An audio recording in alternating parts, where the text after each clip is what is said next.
I'm at Larsen Motorsports in Orlando, Florida, to meet a racing champion who sped past all expectation and built a world-class Jet Dragster team. Hi, Chris.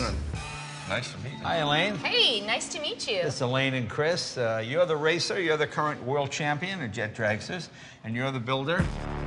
Elaine's the two-time Jet Dragster World Champion.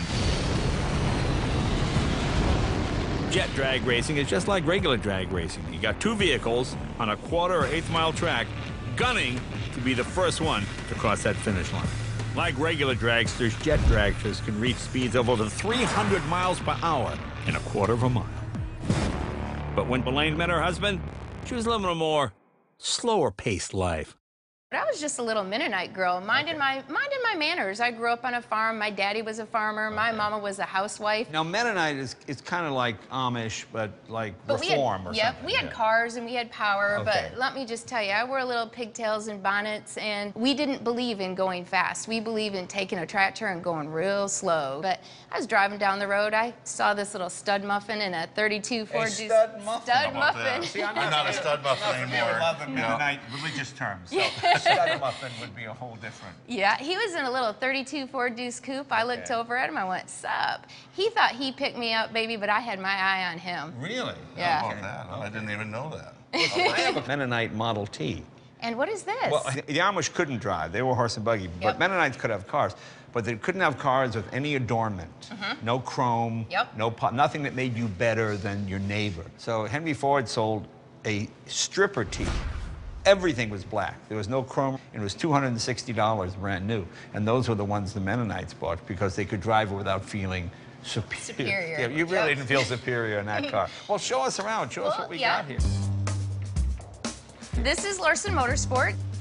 Chris and I, we're just a little mom and pop business. We started out in our own little separate garage. Chris has always had that love to tinker on things. So it didn't take long for him to say, hey, baby, how about hopping in a race car? You know, we got right into this 1975 Chevy Vega. That's actually Elaine's very first race car. Okay. Big block Chevy, 565 cubic inch engine. So what made you go from internal combustion piston engines?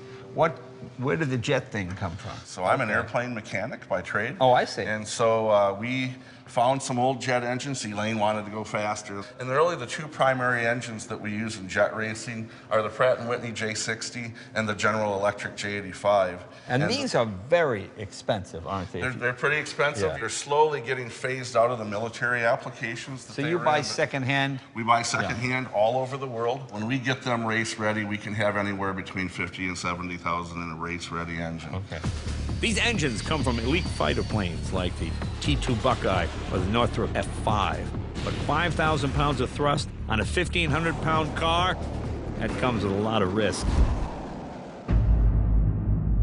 I was in Columbus, Ohio, just going fast as I could down the racetrack. At about 280 mile an hour, air got underneath the car, and it lifted, and the front end was so light, it went nose into the wall. Wow. Once the nose went in, the back part of it hit the wall, rolled the car over, and then I was just a passenger along for the ride. Geez. This is actually my car that happened in. Oh, this is what's left of it, huh? This is what's left of my car. It doesn't look too dramatic, but when you realize the power that it took to slide this baby about 1,000 feet past the finish line. You know, anything that happens at 280 miles an hour is serious. dramatic. Yes. Yeah, wow, that's pretty scary. I'm the proud owner of titanium screws and plates in my head. Yeah, okay. yeah, I'm part bionic. So Is it tricky when you go through airport security? It is. You know, listen, I could get a card to show them that I have plates in my head, but it's more fun to make them feel it. And So guys say, you know, you got nuts and bolts in your head. Yes, I do. yes, I do. I got a couple screws loose, but you know, that's okay. All I'm right? gonna go get a car ready because we have a surprise for you here shortly. okay. All right? Thanks. Okay, thank you for coming. We'll see you in a minute. So now this is my two-time IHRA Jet Dragster World Championship car. This only weighs about 1,250 pounds, and it produces about 5,000 pounds of thrust. So the power-to-weight ratio in this car, literally 2 fingers can move this car back and forth. And then standard drag slicks. Now, these are actually super speedway slicks from NASCAR. These tires have been on my car for over a year, and I won't replace them. They just roll down. They'll actually dry rot before they'll get... Well, that's right, because they're not spinning. No, they're just rolling. They're just rolling, Yeah, isn't it? yeah. Okay. And how do you, besides the parachute, what other braking do you have? 'Cause Parachute. That's it. We have one on each side, and they're mounted up high to where they come out and they keep the car straight. At what point do you say, maybe I should slow down a little bit? Not yet. Not yet. Not yet. I have so much to prove and so much to do. I have the next generation that's looking up to me saying, come on, Elaine, give me a shot. So what we've done here is we have a 4-car team, Jay, all girls. Yeah, that's great. Yeah. A race can be won or lost by 1,000th of a second. So Elaine relies on her team to give her an edge. Her designers, engineers, and fabricators are all Florida Tech students. Every single day they come in when they're done with class and they work on different parts. So right now we're actually doing 3D modeling in SolidWorks. So here's our Jet Funny car, and it's going to be completely composite. How many cars do you build a year? This is the 6th one coming out right now. So where's your car? I've saved the best for last. It's at the track. All right, cool. Let's go to the track. Coming up, We're ready when you are. Elaine's demo turns into a drag race. I'm gonna get killed. This is so ridiculous.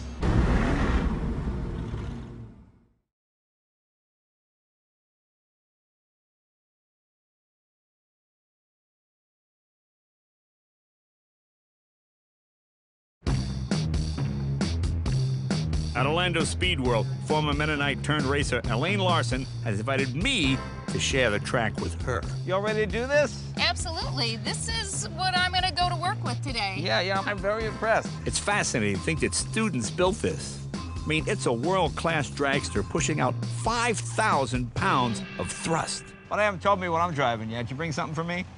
My daily driver. Okay, now Corvette. Probably one of the fastest production American cars ever built. Sounds pretty good.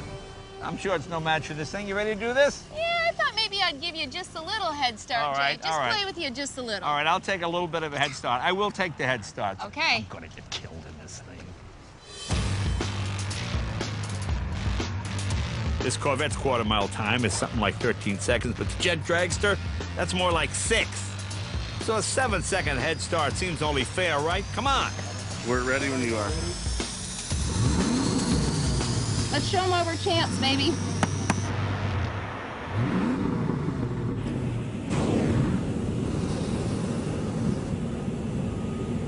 I'm gonna get killed. This is so ridiculous.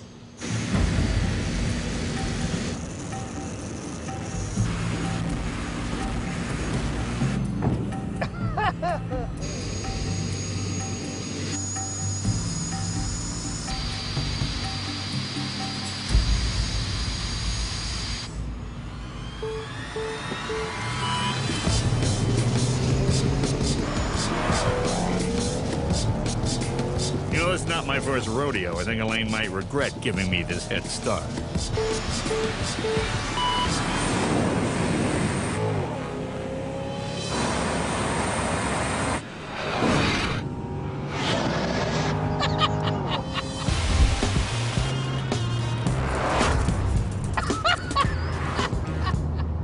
That was awesome. Wow. Good heaven. How fast was that thing? He was running 158 miles an hour faster than him at the finish line. It wasn't that long ago that Elaine had never gone much over 50 miles an hour. Ah. It's fair to say I got my clock cleaned on that one. I looked in the rearview mirror and I was like halfway down the strip. We're like, no! And then it went by. It was amazing. These kids put together an amazing car. No, I'm they so do, proud they of it. do, Yep. yeah. I think Corvette's got some work to do.